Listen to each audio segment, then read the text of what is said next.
Hinaing ng masay bigyang pansin. Ang programang maaasahan sa talakayang makabuluhan, ito ang Usapang Kulasa.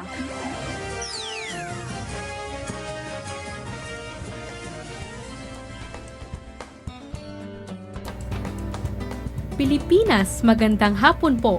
Muli, kayo po ay nakikinig sa programang walang patid na naghahatid ng katotohanan.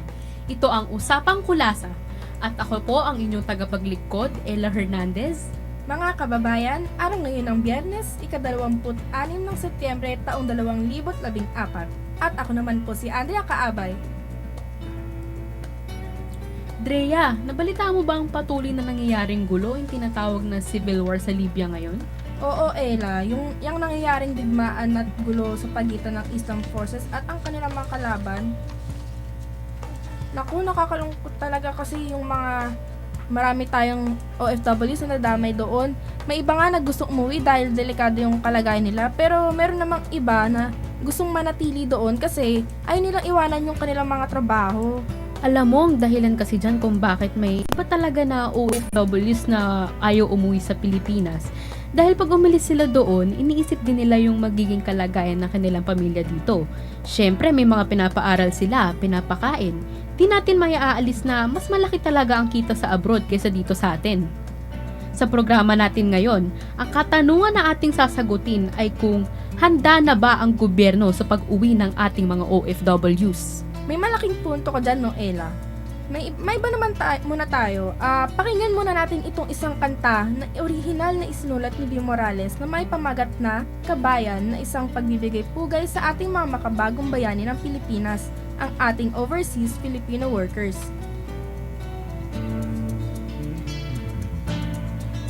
Kabayan, di madali ang mawalay sa mga mahal sa buhay. Dapat maging matibay, dalangin ko ang iyong tagumpay.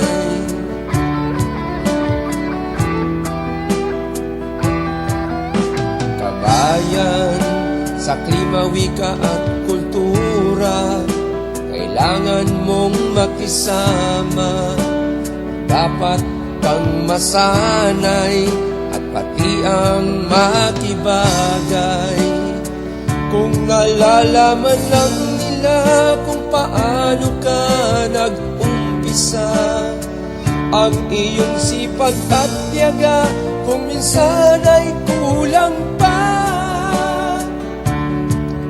makipagsapalaran sa dusa at kahirapan. Di matatawaran ang iyong kakayahan. Kabayan,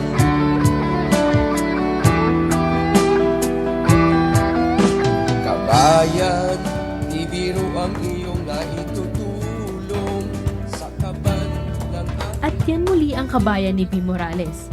Napakagandang kanta para sa ating mga OFWs na nakikipagsapalaran sa kahirapan sa ibang bansa para lang mabigyan ng magandang kinabukasan ng kanilang pamilya, no? Kung isipin din natin, nahihirapan din naman ang gobyerno natin sa problema na ito. Yung mga tanong natin kanina, handa na ba ang gobyerno natin? Hindi kasi natin hawak o kontrolado yung pagkakaroon ng civil war o gera dyan sa Libya. Kaya kapag nangyari yun, kailangan laging handa ang gobyerno para sa mga repatriation o yung pagpapauwi ng mga OFWs pabalik dito sa ating bansa. Para sagutin yan, wag na natin patagalin pa. Narito po si Miss Evangeline Costado ng Overseas Workers Welfare Administration ng Advocacy and Social Marketing Division at Miss Jennifer Cespeñe, Social Worker at Case Handler ng Blas Ople Center para mapag-usapan at bigyang linaw ang solusyon ang problema ng ating mga OFWs. Bago po ang lahat, maraming salamat po sa pagpapaunlak ng aming imbitasyon. Magandang hapon po. Unahin na po namin tanungin kayo, Miss Evangeline. Ang main focus po kasi natin ngayon ay yung repatriation ng ating mga OFWs at paano po natin sila matutulungan sa kanilang hanap buhay ngayon. Napag-alaman po namin na may programa po kayong tinatawag na Assistwell Program para sa OFWs natin. Tungkol saan po ba iyon? kasama po ba doon yung pagbibigay ng 10,000 pesos? Okay, so good afternoon po sa inyo, no? Afternoon po. So dito sa repatriation natin, especially dito sa nangyari sa Libya, nagtaas ang Department of Labor, which is the mother agency of OWA, Opo. ng Assist Well. So basically, Assist Well means assistance sa pagpapauwi, legal assistance, welfare, airport assistance, which is yung letter A doon, airport assistance, and then paghahanda sa kanila sa dito sa bansa, yung reintegration ng livelihood, yon. Meron po kasi nakalagay dito na entrepreneurial development training, livelihood skills training, at yung business load assistant po, tsaka yung hands-on business mentoring and support. Maaari niyo po ba kami bigyan ng background tungkol po dun sa 4 na under ng Assistwell program na yun? Okay, dito na i-focus natin sa reintegration, since ito yung pinaka question para sa mga bumabalik na OFWs. So hinanda ng gobyerno itong reintegration. Ang reintegration kasi ay paghahanda sa kanila in case, or dahil eventually talaga naman babalik sila sa Pilipinas. Yung paghahanda ng pamahalaan, nag-umpisa na yan sa doon pa lang sa ibang bansa, sa post kung saan sila naroon. Kaya meron tayong mga representatives doon, yung ating mga labor attaches or mga welfare officers. Doon pa lang, tinetraining na sila ng mga livelihood, skills. So, iba lang doon. And then pagdating na dito, yan na nga yung nangyari dito sa mga hindi nila inaasahan. Meron ding hinanda yung gobyerno dyan. Yan na nga yung mga meron tayong livelihood assistance in the form of Balik Pinas, Balik Hanap Buhay. So ito yung para sa mga OFWs na hindi nakatapos ng kontrata.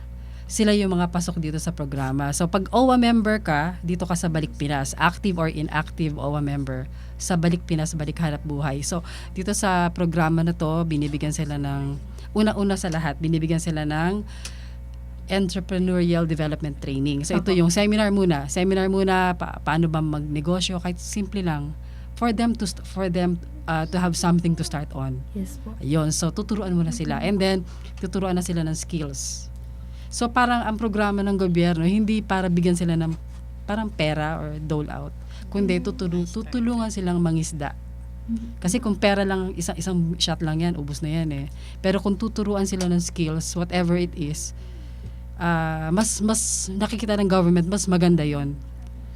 So aside from Balik Pinas, Balik Hanap Buhay, ito in particular dito sa mga na-displace, meron silang dito sa Libya, especially may FRAP, yung Financial Relief Assistance Program. Ito yung mga binigyan ng 10,000 pesos.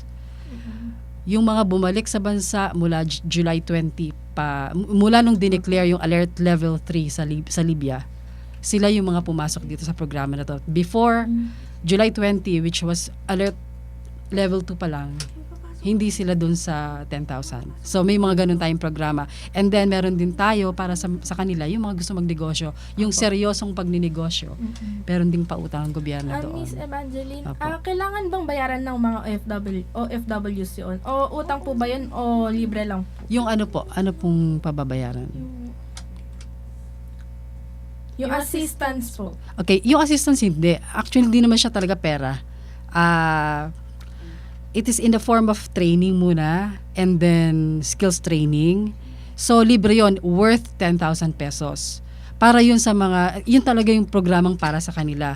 But there is another program, yung loan na sinasabi ninyo, yung 2 billion reintegration program. Ito yung may bayad kasi talaga siya, seryosong pagninegosyo. So, that means gagawa sila ng business plan at this is in coordination with Land Bank of the Philippines. So, yun. Okay po. Matanong lang po namin kayo, para po maliwanagan din natin yung ating pong mga tagapakinig ngayon. Anong taon po ba nagsimula ang Assistance Well program na ito? At ano pong nag-udyok sa inyo para simulan itong program na ito? Yung Assist Well, actually ito lang nung pumutok yung Libya. At ito po. Oo. Sariwang programa siya kasi nakikita na nga ng government. Meron na tayong matagal na may repatriation program tayo, pero in this particular instance, kalalabas lang nitong programa na to. Inayos po ng government yung assistance na para sa mga dumadating na OFWs, yun na nga, may airport assistance. From the airport pa lang, meron ng tao doon ang government. Actually, doon pa lang sa post, 'di ba, may mga sumalubong, kumuha ang government ng ship, nagkumuha tayo ng chartered planes. So, 'yun. And then dito, meron pang kasamang legal assistance para doon sa mga, 'di ba, syempre magulo, hindi nila nakuha yung salary nila, hindi nila natapos yung kontrata nila. So, meron din tayo mga legal staff na hinanda para sa kanila in case may question sila doon. Ngayon din po, makakasama din natin live si Miss Jennifer Sispenye mula po sa Blas Ople Center. Miss Jen, marami na po bang OFW na nag-avail ng Assist Well program na ito na ginawa po ng OWA? Una sa lahat, magandang hapon sa inyo. Magandang hapon Oo. po. Actually, marami na kaming na-refer sa OWA and marami na ring OFW na pumunta sa amin na nag-avail ng livelihood assistance nila. Kagaya yung sinasabi nga ni Ma'am Evangeline na merong yung Balik Pinas, balik hanap buhay. Ito lang last month lang, katatapos lang ng training ng 20 OFW na lumapit sa amin and nabigyan sila ng starter kit. Hindi, yun nga yung sinasabi ni Ma'am na hindi yung worth of 10,000 pesos na amount na cash ang ibibigay, kundi starter kit yon.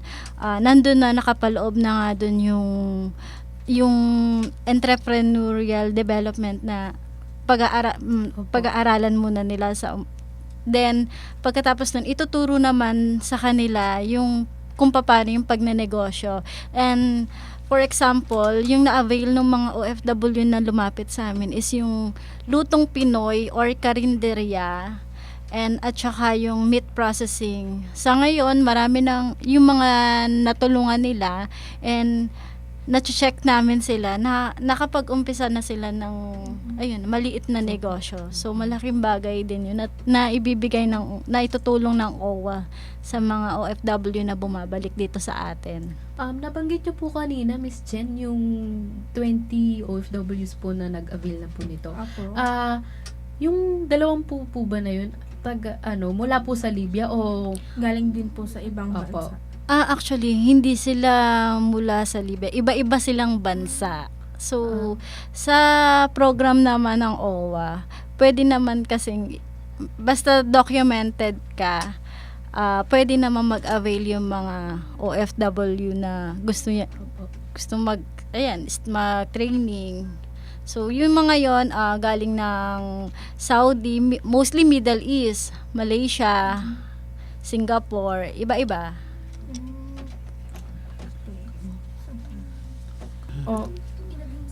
Tingin niyo po ba sapat po sa kanila yun? O mangungutang pa po sila? Manghingi pa Okay, po so sila? clarify natin, yung 10,000 ay assistance. So, hindi siya utang. Ito ay binigay talaga sa kanila. Yun nga lang, sa ngayon, hindi siya in the form of cash. Although, meron tayong another program na cash, but we'll concentrate na lang dito sa livelihood assistance talaga. So, of course, 10,000 is maliit siya.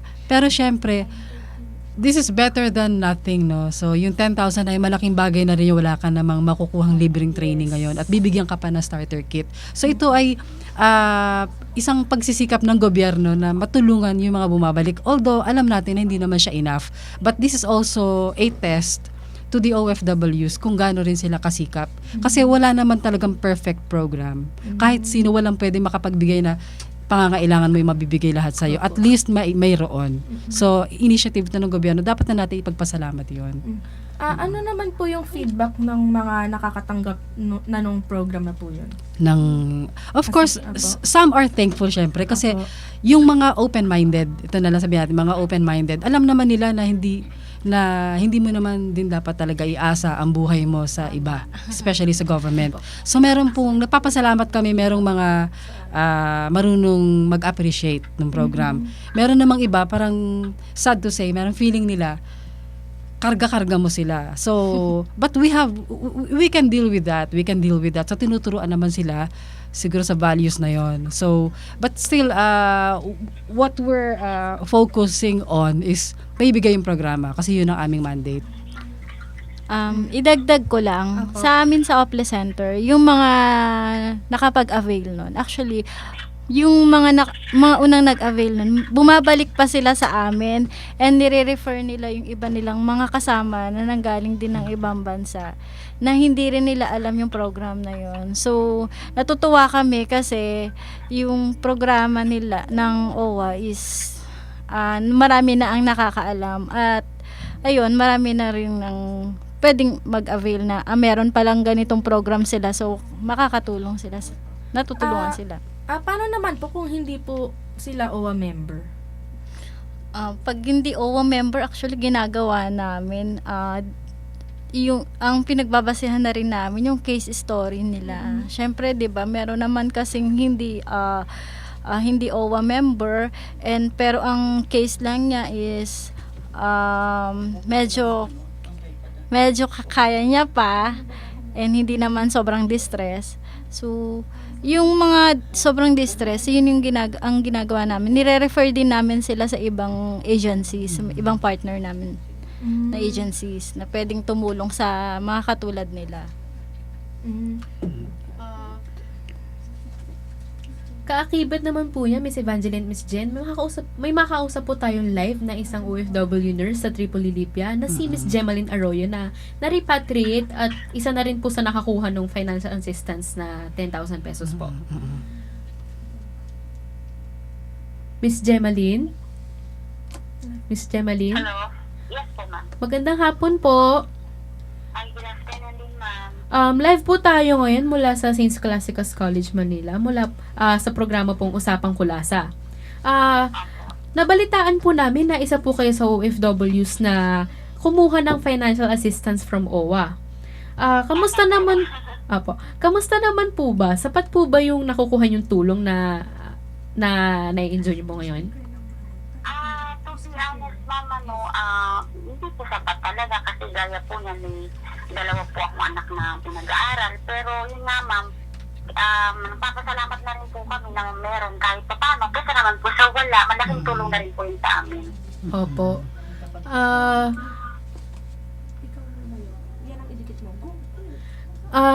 Yung 10,000 pesos po ba, nalilate po ba yung pagtanggap nyo nito or ano po talaga? Kung ano, ma'am, ang ano ko po dyan is hindi po talaga sapat. Hindi po talaga sapat. Gawa nga po ng alam niyo naman po ang bilihin ngayon dito. May dalawa po akong anak na pinag-aaral. Hindi po talaga sapat. Pero di po ba nadidelay yung pagkatanggap nyo po nun?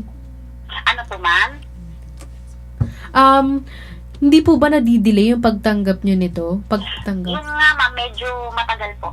Matagal po ang proseso. Pero syempre, umaasa pa rin po kami na makakatanggap pa rin po kami kahit po paano. Miss Gemaline, kasama po natin ngayon yung sila Miss Jennifer Suspine po from Blast Oplet at si Miss Evangeline Costado po from OWA. Miss Evangeline, ano pong masasabi niyo po para po kay Miss Gemaline po?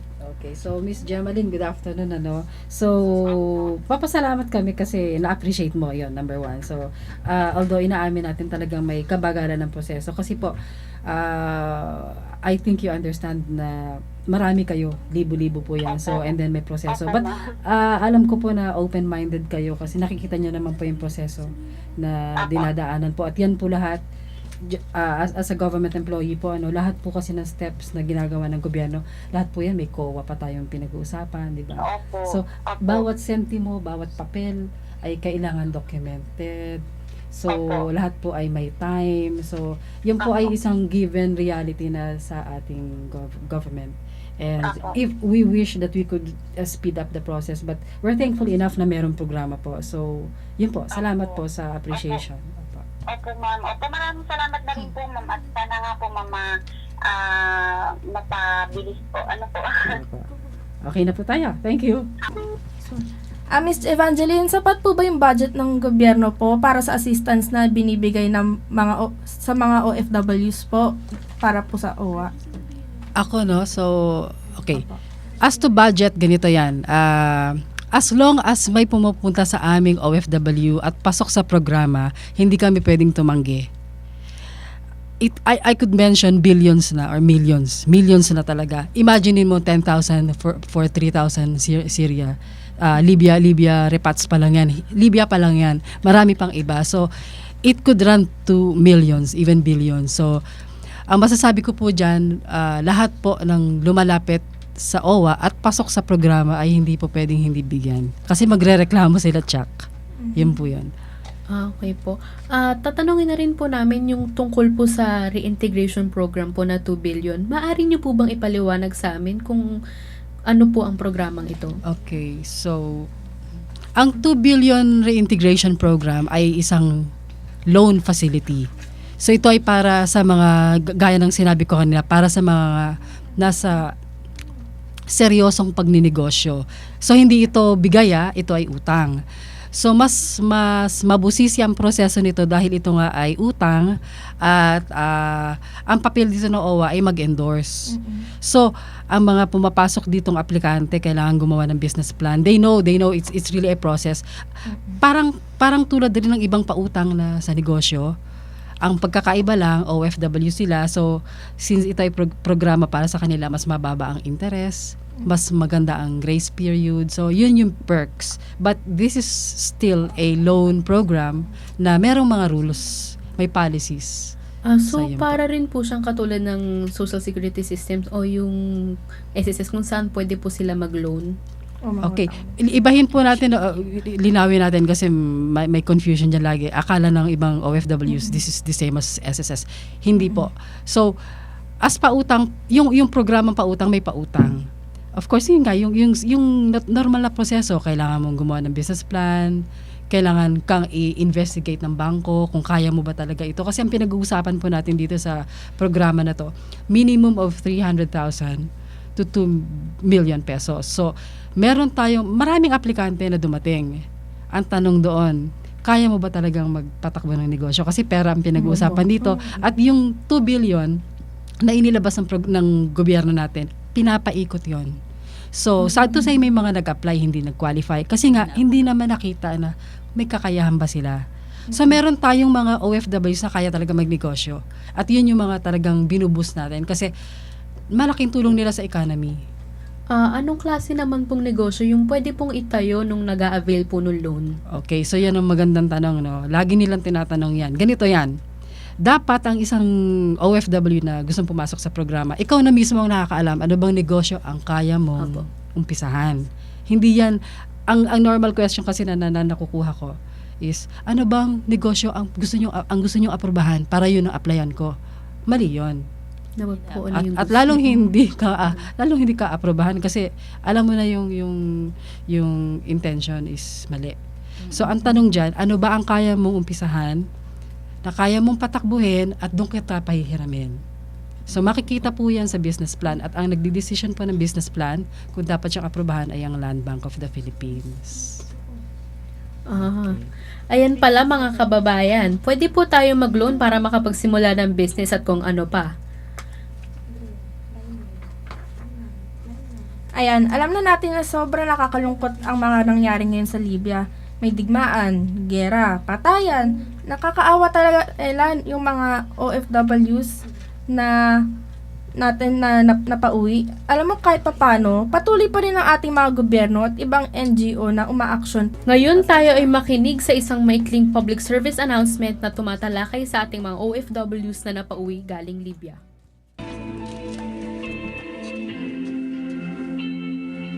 Paano na aking anak? Ang aking pamilya? Ano na lang kakainin namin? Hindi natin mayaalis na mas malaki ang kita sa ibang bansa.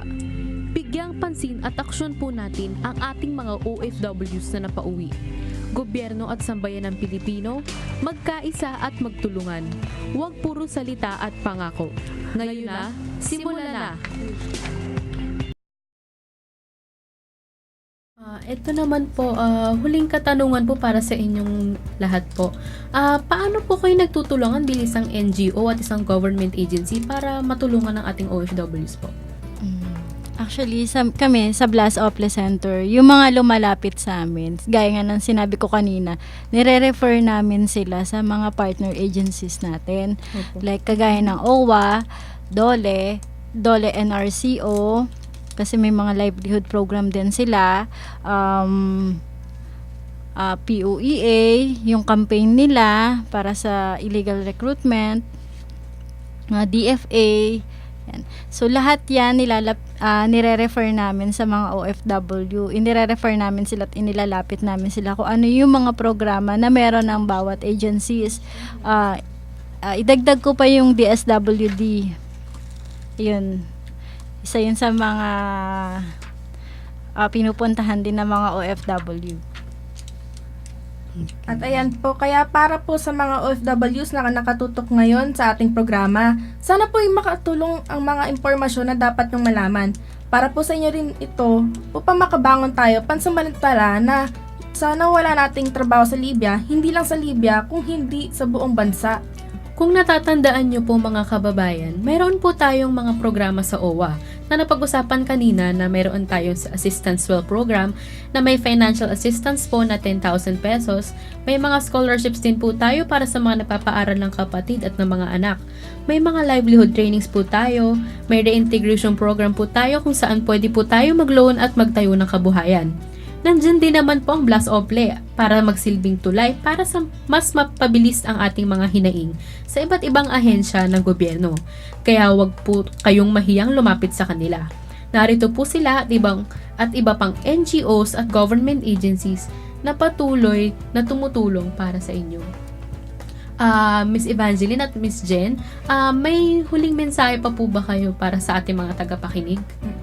Okay, so, Sa amin para na lang sa mga OFW, yung mga bumalik dito, wag silang mawalan ng pag-asa na dahil meron pa rin namang meron pa naman trabahong naghihintay dito sa Pilipinas. Actually, hindi naman natin, sa totoo lang, kung ako lang, mahirap talaga mag-ibang bansa. And kasi nga, dahil na rin sa kakulangan natin sa trabaho, kaya maraming napipilitan umalis. Pero kung lalawakan lang naman natin ang ating pag-iisip at ang kakayahan natin, ay marami rin tayong makikitang hanap buhay dito. okay. Sa iyo po, maraming salamat po Miss Jen. Kayo naman po Miss Evangeline. Okay, siguro ang masasabi ko sa mga kababayan natin na nag-iisip pumunta sa ibang bansa para magtrabaho, it's your choice. Ang pagpupunta sa ibang bansa para magtrabaho ay desisyon ng tao. Walang pwedeng pumilit sa'yo na lumabas ng bansa para mag-domestic helper or mag-construction worker.